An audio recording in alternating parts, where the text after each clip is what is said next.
we left off on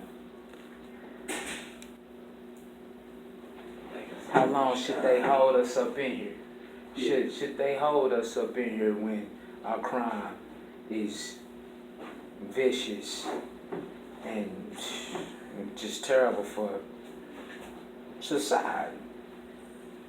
Even after I bounce back to sanity, I'm in full remission, I'm ready to be back out there.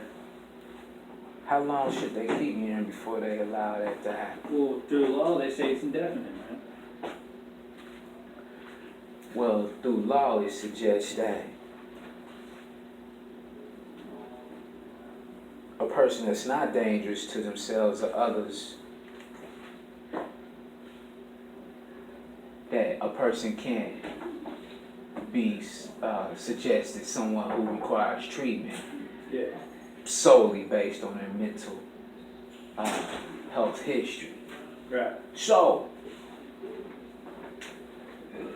if you're basing it all because of 10 years ago, why you continue to hold me back? Nah, it don't say you can do it indefinitely. That's the point I'm making right now. Right. It's not indefinite. You have to be. You have to still have at least some unresolved symptoms of your shit. Right. I don't know. That's a tough question, man. Because I mean, some people's cases are more severe, less severe. You know. The case Some ain't people, supposed to matter, though. It ain't supposed to matter, but we know it does. Yeah. I've been told constantly this is a political situation. We're in the gray area. Shit, I get tired of that shit. Yeah. And they always suggest that that's allowed because of my crime. Right. It shouldn't be that way, man. But it is. I mean, and that's where we feel powerless, man. Is because we can't say shit about it. Or what could we do? Are we supposed to just bow down, give up wanting to be free, give up wanting to live life, and just be like, you know what? I'm a victim of my mental illness now. Nah, man. I mean, I don't want to say anything against AA, but that's the kind of way they think. You know, they're like, I'm powerless, man. I'm powerless to my alcoholism. So I'm how alcoholic forever. All that shit. Is that not humble in some people's eyes? It could be, but there's people out there that take that shit to heart, man. That totally revolve their life around this AA meeting, these steps, and how it works, and the purpose, and all that, to the point where it becomes like brainwashed in their mind, man. That's the only thing they can think of. Well, that actually becomes their management on keeping them from that sustains their sobriety. Yeah. Okay. And there's those levels where you can incorporate that with your life, and there's some levels where it is their life. If you're a victim of your mental illness forever, you can incorporate that into your life like I do, man. Because I know every 3 months that's coming up. I know here, maybe within a week, maybe within 2 weeks, I'm about to have another relapse. Where's the resilience in that? What do you mean? Where's the full recovery? How do you ever fully recover if... You got to be functioning. You got to learn how to cope with it. How you gonna do that if you excusing yourself to always be a victim of your illness? I don't think that's the right terminology, but... What, being a victim of your illness? Yeah, I don't think I'm a victim, man. That's what I'm saying. Yeah. Should we be victims of our mental illness and just give up wanting to be out and just lay it down at the mercies of the mental health experts? Hey, for some people that might work. Not for me.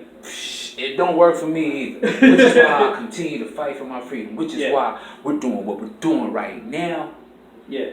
So, this conversation can at least be out there. I understand the severity of someone losing their life. This isn't something that I'm cool with. I don't condone it. I'm ashamed of this shit. It's embarrassing. I can't take the shit back. What I can do is recognize why that shit happened and make sure that I do everything that I can to make sure that shit won't happen again, which is what we call managing our illness. Mm-hmm. I got my shit to fucking together. I know my precursors. I know my triggers. I know my symptoms. I know little stuff like staying away from unhealthy people. Yeah. And I take it, I go over and beyond to make sure that I never have a relapse again. Right. They suggest that, yeah, that's cool right here in the supervised environment, but if you was out there, you had a propensity, obviously, to lose your mind and kill somebody. Right. So, I understand their side of it. That wouldn't be cool. Right. But do you not believe in your treatment enough? Right. To be confident in putting me back out there? Probably not right now. How long do we not? Man, that's the thing. It's indefinite because they don't know how long good treatment you need. At some point, it gotta be excessive. Yeah, at some point it does. You're right. Shit, we didn't reach the excessive point. It's been 10 years, Jack. Yeah. And his name is not Jack, by the way. But shit, I mean, I understand the dilemma that this situation has put everybody in.